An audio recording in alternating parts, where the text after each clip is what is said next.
What's up, everybody?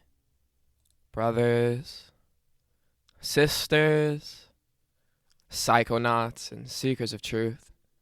It is Ananka, and welcome to my bazaar. Today, I have a diphenhydramine trip report for you. The title of this trip report is Deeply Disturbing, and was submitted to Erowid in 2016 by the user Jason. With all that being said, let our story begin. Benadryl-induced psychosis. I am going to describe one of the most disturbing experiences of my life and of my family's following a very high dosage of diphenhydramine, Benadryl. It started late one night. I was bored and wanted to get high off something. I was feeling depressed and had no access to any other drugs.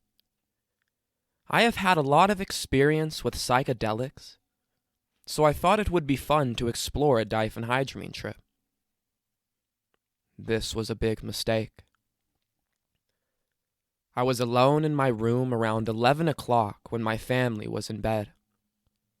I had a full bottle of Benadryl and took 1 gram, 1,000 milligrams of Benadryl. 12 o'clock. About an hour later, I was feeling very sedated, and I started having mild hallucinations. All the lights were off in my room, and I could see the silhouette of objects starting to form in thin air, though I could not ascertain what they were. I also started seeing clear spiders form on my bed, which I did not like because there are brown recluse spiders in my house, and I could not tell if they were real or not. So I turned on the lights. 12:30. This is when my memory went completely blank. I do not remember a thing about the trip during the night. But I know now I was awake the whole time because of the shape of my room in the morning. 7 a.m. This is when things got very scary. I came back to awareness with my mom talking to me on my bed. I could feel I was very intoxicated, but I didn't remember what I took. My mom was very close to my face and looking at me very strangely. Finally, she asked what I was on. I told her nothing, but my mental state and body language was very revealing. Being in the middle of a very intense trip and having my mom aggressively question me and give me very suspicious and threatening looks sent me into a state of paranoia that eventually evolved into a full-blown, paranoid psychotic state. 8 a.m. At this point, my whole house was aware that I was in an altered state.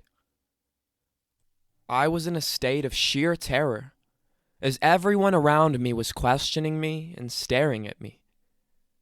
I was so wired up with fear, paranoia, and disorganized thoughts that my eyelids were pried open, receding nearly into my eye sockets, giving me a psychotic look. My brother, who has seen a lot of psychotic and schizophrenic people while he was homeless, said I had the classic look in my eyes and face of someone suffering with schizophrenia, a look of terror and complete confusion. Accompanied by the insane look in my eyes, I was having paranoid auditory hallucinations of voices and disorganized speech and thought processes. 8 to 9 a.m. At this point, I felt nearly brain dead. My short-term memory was completely gone. I would begin a sentence and then completely forget what I was talking about, or one of my family members would ask me something, and I would start answering it, and then forget what they asked and what I was saying in response. Even worse, I was having vivid, auditory hallucinations of my family members saying things to me that they weren't, and the hallucinations were in their tone of voice and mannerisms. I would see their mouths move to what I thought they were saying as well. It was impossible to tell what was real or what was not. I was completely paranoid and kept hearing them say negative things about me or our relationships. This started a long process of having arguments with my family members about things they did not say. In the midst of the experience, I was talking complete gibberish about esoteric ideas one might have during an acid trip, and how they related to subjects or ideas that had no connection to what I was saying or to any conversation I was in the middle of having with my family. My family said the things I was saying were so crazy, they could not describe it. The whole time, I thought I was making sense. 9 to 10 a.m. My memory at this point became so bad, and my body movements and language were so unnatural and disorganized, that my brother began to fear for his life, because I was lost in a deep psychotic state. He told me afterwards, the look on my face was that of the mass murderer, James Holmes, in one of his lineup photos. My brother armed himself with a Bowie knife because he did not know what I was capable of. My mom was so afraid to enter the room I was in. She had to push my brother into it to deal with me. I do not remember much of what the actual experience of my mental state was, but I remember it feeling very much like what I would think someone with schizophrenia or psychosis experiences. No way to differentiate between what is real or not, and little awareness of one's actions, thoughts, or words. I believe I was in a drug-induced psychosis. As far as the visual hallucinations, they were very similar to coming up on a shroom trip, with very wavy walls and moving objects. But the most profound part of the experience was the head state and delusional and disorganized thoughts. 10 to 11 a.m. Finally, I began to come down off the drug and could make more sense of reality, and my short-term memory came back. I gave up trying to talk to my family because I could not determine if they were really saying anything or not. I looked around my room, and I had thrown medication everywhere. I urinated in a chair, on my bed, and on the carpet sometime during the night. I feel most sorry for my family, who had to watch me literally lose my mind and fear that I might not be sane ever again. I tried to talk to my brother about the experience a week later to find out what happened. He said it was one of the most scary experiences of his life, and he has witnessed a decapitation. He could not describe the nature of my mental state or what I was saying.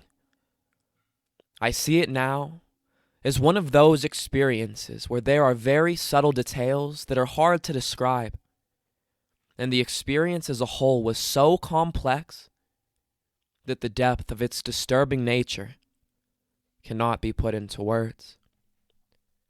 It took me nearly a week to recover. I was hallucinating for days. I would stop hallucinating for a little while, go to sleep, and then wake up hallucinating again, and feeling like I was back in the same headspace. Luckily, the hallucinations and dissociative feelings went away after a week. I will never do Benadryl in high doses again, and I strongly recommend not trying this drug. In retrospect, the experience did give me great insight into what a schizophrenic or psychotic person experiences. It's as if the wires in your brain cross, and the processing of intercommunicating data in your brain mix, and the resulting perceptual experiences and self-expression is idiosyncratic to your surrounding reality and the events taking place. So you are left saying things that you think make sense and have meaning to people that don't exist. You are left hopelessly confused and convinced by the vivid hallucinations and delusions your mind validates. It has also left me with a great sympathy towards psychotic and schizophrenic people, because that state was hellish for me and for my family.